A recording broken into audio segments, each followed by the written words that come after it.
My father was actually a Satanist high priest, so he did all kinds of evil things. He sexually assaulted me. He took me to satanic rituals. My father actually used me as a baby breeder, which means I was impregnated to carry a child so that the Satanists would have a baby to sacrifice to the devil in their satanic rituals. As soon as I was able to have a baby, I was pregnant. The abuse in Nancy's home continued throughout her adolescence. Her babies were delivered by midwives, and there was no record of their births. By her late teens, Nancy knew she had lost 10 children to satanic sacrifice. And so if I were out of school for weeks or months on end, my parents could call the school and there was no big deal. There was never an investigation. The guy who was cutting him open like this, like possibly he was eating the entrails or drinking the blood of this little boy.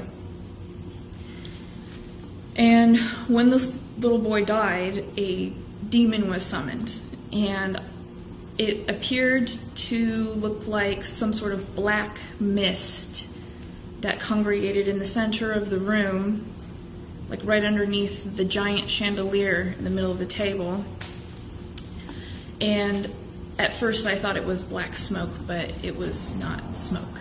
I don't remember what it smelled like, but they were summoning some sort of satanic demon. And it basically just grew and grew and grew until the entire room was filled with this black mist darkness. From there, I woke up in another room, which was very dim and dark. It had black and white checkered floors, and there were children chained to the floor around me. I was chained to the floor, and there was a child who was chained up to my left-hand side, and I'm 100% certain this child was dead. While I was in this room, I could hear other children being tortured and screaming, and I tried to block it all out of my head while I was chained to the floor. I tried to hide in a compartment of my brain to just sort of block it out, like this can't be happening, this cannot be happening. Another thing that happened while I was in this dim, like torture room was there was a baby or a toddler that was chained up to the wall, and someone in a robe came in and stabbed him in the head to kill him. Seen loads of babies killed there, just newborn babies, or aborted ones which were only small, 4-year-olds, any age really. Did they ever say they might kill you? They threatened to kill my little girl, who, when I left, was still at the house. A friend? Huh? What little girl? My little girl, Alex. She's about 4 now. You mean you had a child? Yeah. How old were you when you had that child? 11. Motherhood at the age of 11. Never talked But about it. from what Teresa told her mother, it wasn't the only pregnancy. We think about 7 or 8 times. It's hard to say. It was constantly happening from the time she was capable of being pregnant. What happened to the pregnancies, to the babies? They were aborted by my nan or by one of the doctors at the house. There were doctors there at that house? Yeah, there was 2, I think. Yeah, and a nurse. What would happen to the fetuses, the unborn babies? They used to be taken away most of the time, and one time baby was taken out of me and then killed in front of me because it was still alive. And then, what would happen? Well, after they killed it, they would eat it. Well, we were also made to eat it. You were made to eat your own fetus? Yeah. You have explained to us that there was human sacrifice that went on inside of the Satanic Church and inside of Satanic ritual. Can you tell us how this was done? How did they murder people?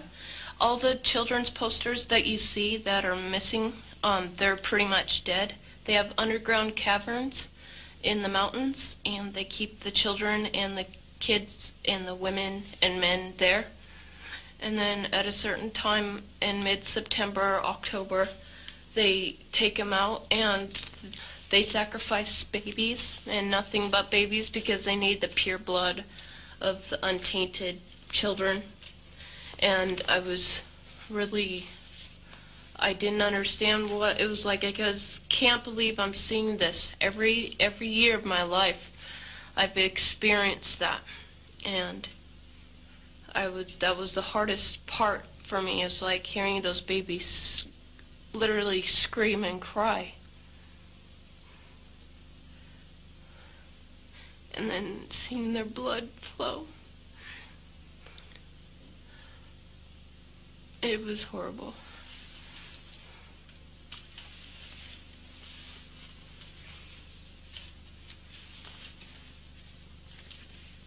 Rebecca, where did they get the babies? Yeah, they have mothers that are expecting, that they hold in the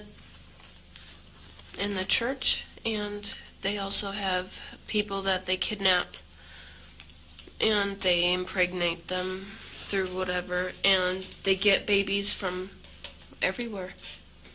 Why is it that no one knows this? Because there's Satanists in the police force and also in the government, the army. They're everywhere. They're even on the council of, the representatives of the United States also.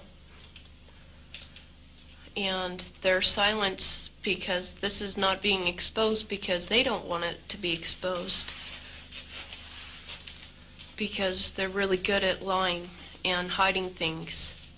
Rebecca, what happens to the people that want to come out of Satanism? They get killed. They get followed. They get taken. They get sacrificed in front of the congregation of the Satanic Church. Why? Because they know too much information about the Satanists and who their names and places of where they keep the people underground, and they just know too much information. It's like being in a gang or in a mafia. You don't get out alive without consequences. In my former life, I was an insider as much as anybody else. And I knew what it's like, and I still know what it's like to be an insider. It's not bad. Not bad. Now I'm being punished for leaving the special club and revealing to you the terrible things that are going on having to do with our country. Because I used to be part of the club, I'm the only one that can fix it. You don't get out alive because they know too much.